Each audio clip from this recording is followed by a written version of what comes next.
ओम नमः शिवाय। आइए भक्तों, माघ मास आरंभ हो गया। माघ मास बड़ा पवित्र है। जिस प्रकार तिथियों में एकादशी, देवों में महादेव और मासों में उत्तम मास माघ मास बड़ा पवित्र माना गया। कहते हैं कि माघ मास के अंदर सभी देवी देवता, ऋषि मुनि गण, सिद्धजन सभी कंदराओं से निकलकर, पर्वतों को छोड़कर, गृहस्थ आश्रम भी अपने घरों को छोड़कर तीर्थराज प्रयाग में निवास करते हैं। तीर्थराज प्रयाग स्वयं मानव के एक ब्रह्म क्षेत्र है। वहां माघ मास में स्नान करने से जीव जन्मांतर के पाप समूह से नष्ट हो जाता है। जीव को शिवलोक और विष्णुलोक की प्राप्ति होती है। जो फल किसी से नहीं मिलता, वो फल माघ मास तीर्थराज के स्नान करने से मिल जाता है। माघ मास के अंदर सुबह प्रभात काल ब्रह्म बेला में सभी को किसी भी सरोवर के अंदर स्नान करना चाहिए। माघ मास में स्वयं भगवान शिव कैलाश को छोड़ देते हैं।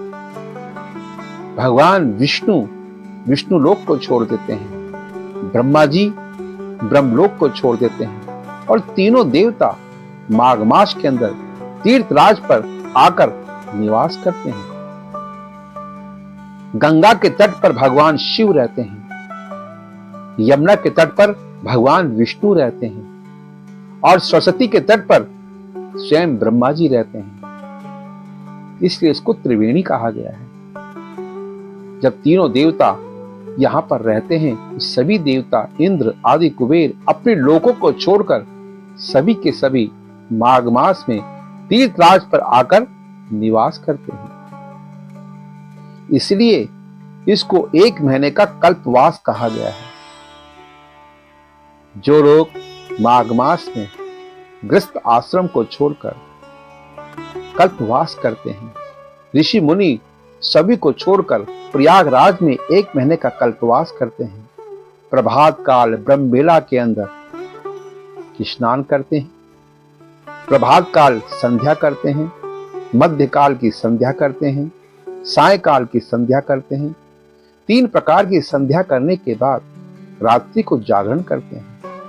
फिर जप तप पूजा पाठ व्रत करते हैं। इस प्रकार 1 मास तक एक समय भोजन करते हैं।